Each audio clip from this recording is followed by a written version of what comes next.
Okay. Let's talk about diversity, but in a different light. Yeah, isn't it interesting, by the way, whenever folk talk about diversity, they tend to talk about diversity in terms of race or gender or now sexual orientation. But when it comes to diversity of ideas, that's somehow within certain progressive circles is not as favored, you know? Yeah. Somehow, if you're a woman or you are a black or you're a Latino, you're supposed to think a certain way uniformly. Yeah. Well, I don't. Yeah, as you can see, I don't either. In the 4th District, it is one of the largest geographic districts in the nation. We are the world. Yeah, we are the world. And your constituents range from very urban to very rural to very poor to middle class. I don't know how many 1%ers we have in your district, but A couple. a couple. And I've asked all of the candidates this 2 years ago and this year. How do you see you as a congressman dealing with such a diverse base just in your district? I think. I mean, a lot of the other districts do not have the wide range of constituents that you're going to have. And I'm going to answer your question in 2 parts. Number one, this district was created in a laboratory by Harry Reid. And the idea was to make a district that would be permanently Democrat, okay? That would elect a Stephen Horsford for eternity. Senator Reid, with all due respect, did not count on a person like me running in this race. Because the fact of the matter is, as I've traveled throughout my district, and I've been to all the counties, I've been to a variety of different communities throughout this district. And what I have found is, number one, thanks to folk like Sean Hannity and the good folk at Fox News Channel and CNN, people have seen me before. You know, I'm somewhat of a known quantity. And, you know, they may know me by my name. They may know me by, hey, yeah, you're that black guy I saw on TV. And you make sense. But whatever it is, I'm somewhat of a known quantity in a wide variety of my district, in the rural areas, in the so-called cow country of my district. At the same time, I've been servicing the people of North Las Vegas since 2007, when I got here and established the Congress of Racial Equality's Western Regional Headquarters and the Affordable Power Alliance. I'm not going to try to stroke you or your readers by saying, you know, I'm a 5th generation Nevadan and I know all the local issues. No, that dog is not going to hunt.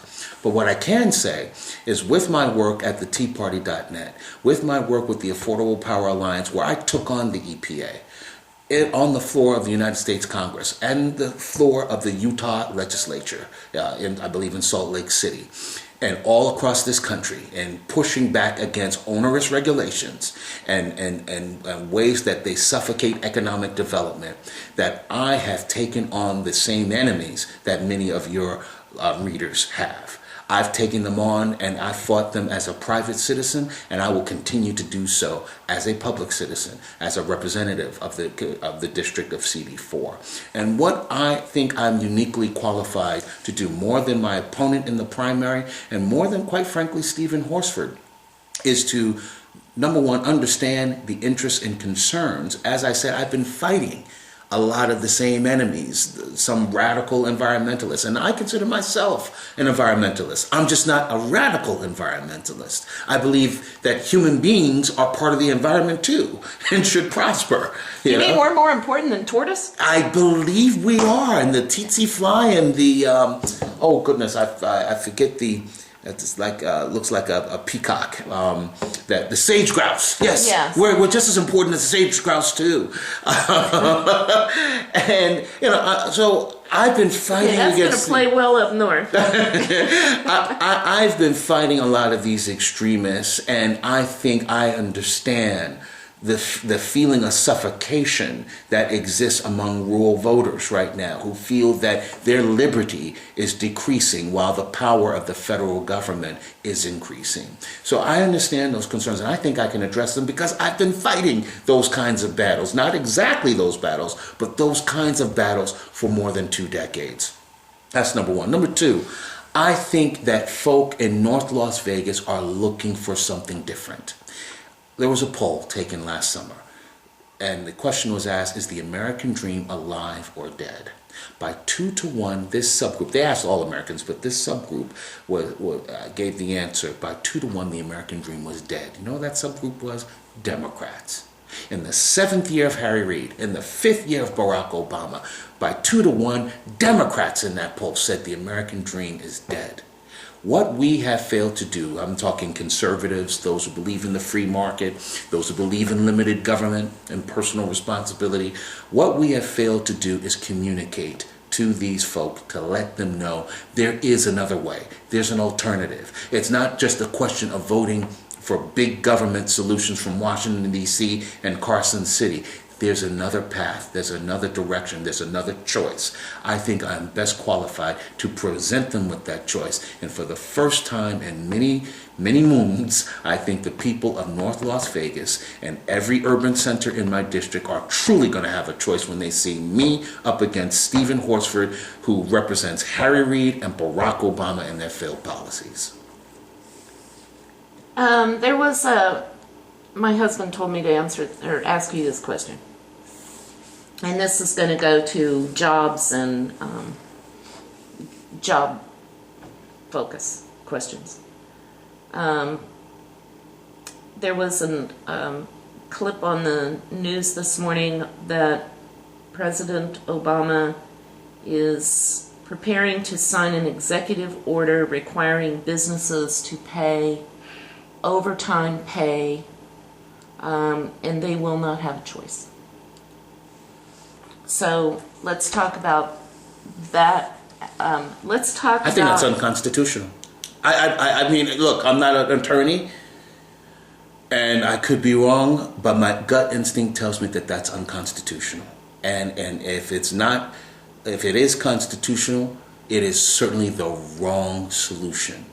You know, again, the definition of insanity is doing the same thing over and over and over again, expecting a different result. And big government trickle down, big government where all the solutions come from Washington, D.C. and some bureaucracy, or from Harry Reid, Stephen Horsford, or Barack Obama's office, has failed our country. Our unemployment rate is still among the worst in the nation in Nevada. We're doing a little bit better, but not much better. This is the worst recovery in 50 years. Okay, let's go right on into minimum wage. Look, I believe that we need to create a situation where the minimum wage can be indexed to inflation, so that we don't continue to have this fight over and over and over again. Having said that, I don't believe raising the minimum wage is going to create one job. In fact, the Office of Budget and Management has said that it's going to cost, I think, 500,000 jobs over the long term. Mm-hmm. Again, doing the same thing over and over. Big government solutions to a problem.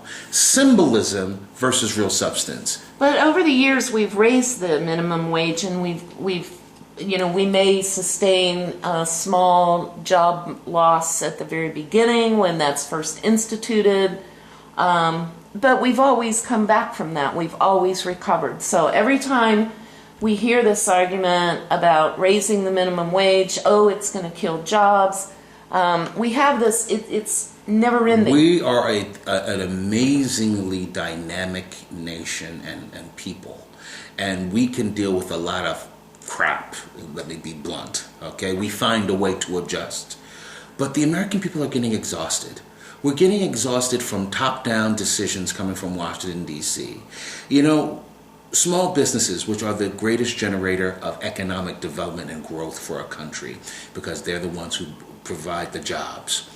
When a restaurant opens up and they have to think about hiring an accountant and their lawyer first, so that they can navigate the taxes and the regulations more so than hiring a chef, a waitress, and a bartender, something's wrong.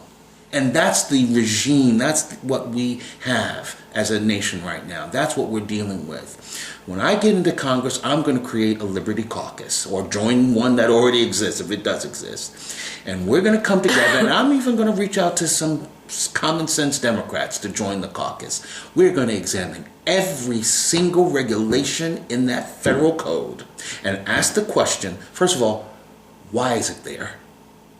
Because I suspect many of these regulations are outdated, might have had a legitimate reason for coming to fruition, but are outdated. But we're going to examine every regulation to see, number one, why is it there? Is the purpose that it was initiated to solve, is it still serving that purpose? And number two, and more importantly, what is the practical effect and impact of those regulations on small businesses? Look, big businesses, big multinationals, Exxon Mobil, Bill Gates, these big multinationals have the ability to navigate high regulations or over-regulated economy and high taxation. Look, they're powerful lobbyists. Put half of the regulations in the books in the first place. Yeah. Jeffrey Immelt, doesn't he Jeffrey Immelt. Yes, Mr. GE. Absolutely. You know, and the reality is that small businesses themselves, entrepreneurs, folk that, again, not folk that are rich, but those that want to be rich, and in the process are creating jobs, are creating economic growth, are creating opportunities for others that want to get jobs. These are the folk that don't have the fancy smancy lawyers. These are the folks that don't have the accountants. These are the folks that can't navigate high taxes and high regulation. Those are the folk that I want to liberate. The solution to income inequality is liberating small businesses.